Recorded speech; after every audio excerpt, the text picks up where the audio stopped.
Good evening, friends. Happy Makar Sankranti. Hope preparation would be going well. Today we will discuss a short topic, that is Buddhism. Buddhism, which has the capacity to transform one's life. It is not only important for an exam, but being a human being, you must know what is Buddhism. Being an Indian, you must know what is Buddhism, what is Jainism. So let us, without wasting the time, let us start Buddhism. Buddhism started around 2600 years ago, and even at that time, it has the capability to transform the life. It flourished in South Asia and Southeast Asia. Founder was Siddhartha, and he was born in a rich clan, a rich Shakya clan at Lumbini in Kapilvastu. It is a place near Indo-Nepal border. He was born in 563 BC, and at the age of 80, that is 463 BC, he died at Kusinagar. Kusinagar is a place in UP, and that is known as Mahaparinirvan.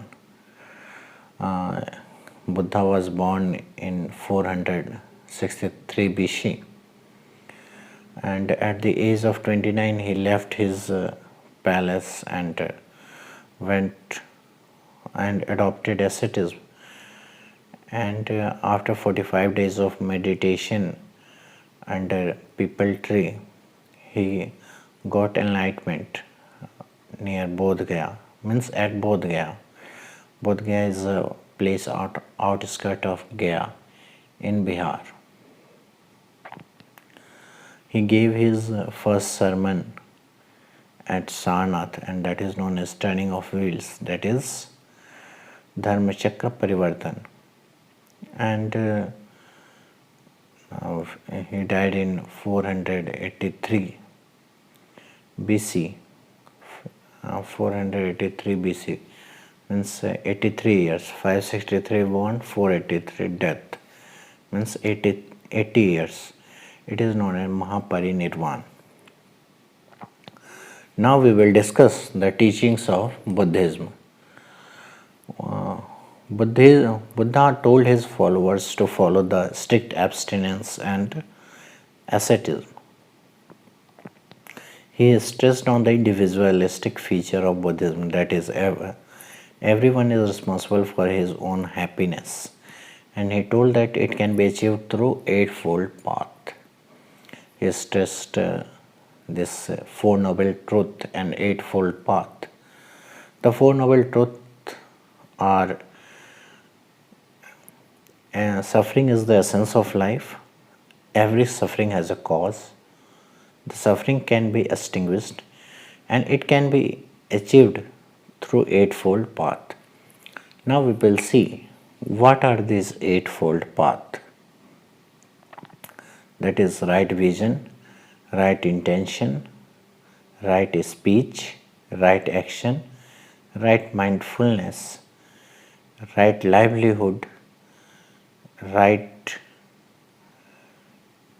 effort, and right concentration. So these are basically the Eightfold Path.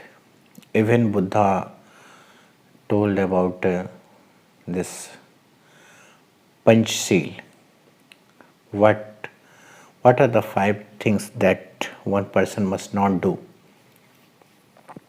That is, one must not go for the violence, do sexual misconduct, then do stealing, means must not do stealing, must not lie or engage in gossip, and must not be engaged in intoxicating drugs, in consumption of intoxicating drugs or drinks. Most of the teachings of the Buddha was oral, but some of the text has been written even in languages like Pali. and at that time Pali was an important language. The three texts of the based on Buddhism or the Buddha text are Vinay Pitak, Sutta Pitak and Abhidhamma Pitak. Vinay Pitak, this is basically the code of conduct for the monastic life as well as the for the common people.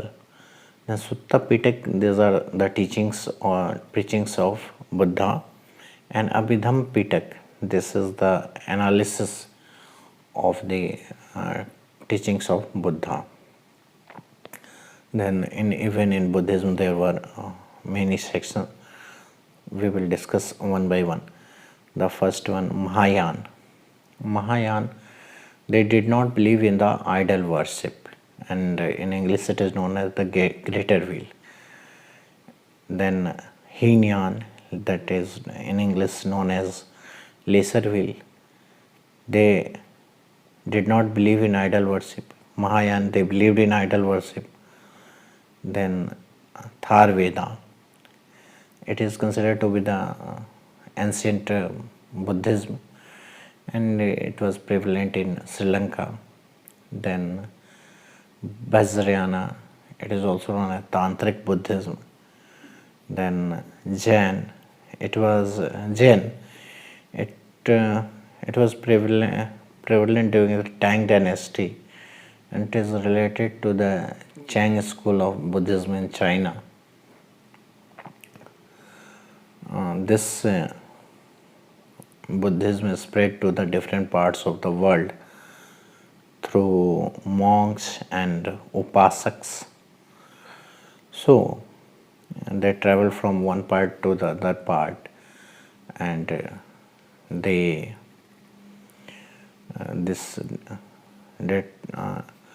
develop means in the other parts it's spread. This Buddhism is spread. In 261 BC, Kalinga war happened between Ashoka and the king of Kalinga, and there were many casualties. Looking at the massive casualties, he was very disheartened. Ashoka was very disheartened, and after that only he adopted Buddhism. He even sent his son Mahendra and daughter Shanghamitra to Sri Lanka to spread this Buddhism. So we will see the four councils of Buddhism. First Buddhist council, second Buddhist council, third and fourth Buddhist council. First 483 BC at the time of Ajatasattu, and it was presided by Mahakashyapa, and the first Buddhist council was held at Rajgir. Second Buddhist council was held at Vaishali, and it was during the tenure of Kalashoka. Third Buddhist council was held at the time of Ashoka during 250 BC. It was held at Patliputra. And the fourth Buddhist council was held at Kashmir at the time of Kanishka, and it was during 72 AD. So these were the Buddhist council, and the basically aim was to spread the teachings of Buddhism and spread this religion. So even in the present context, Buddhism is very important. It can be a tool for diplomacy with our neighboring countries. This Buddhism is spread in the South Asia and Southeast Asia, which accounts for around 22% of the population. So we may play a vital role, because many archaeological sites and pilgrimages related to Buddhism are present in our country. Like even the UNESCO, 4 are UNESCO heritage site related to Buddhism. Archaeological site of Nalanda Mahavira, Mahabodhi temple at Gaya, Sanchi Stoop, Ajanta caves, So these are some of the important UNESCO heritage sites. There's even on 21st January 2015, a scheme Hriday was launched to save our archaeological sites and to develop them as a tourism center. So, Buddhism is not just a religion, it is a culture. We talk about shared culture since it has spread to the different parts. Some means the culture of those parts have impacted our culture, and this Buddhism has impacted those cultures. If we talk about this one of the important teaching, that is ahimsa, non-violence, it has been enshrined in our diplomatic relationship as well. We followed non-aligned movement, so it basically comes from Buddhism only.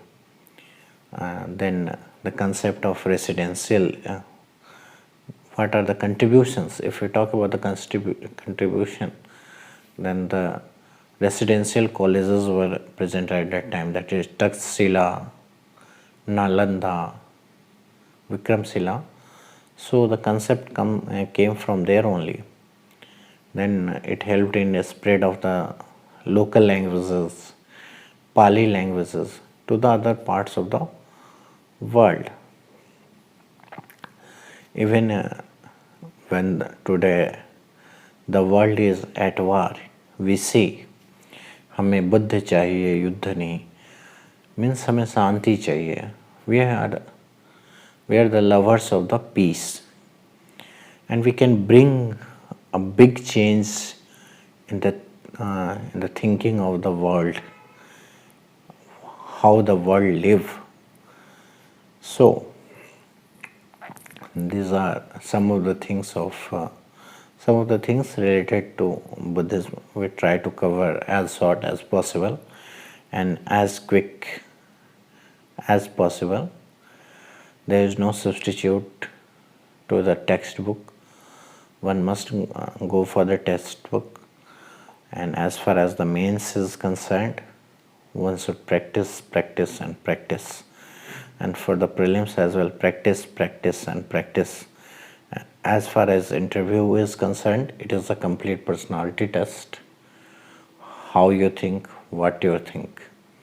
So it is an overall process. So prepare well. Even the journey is very memorable, very enjoying.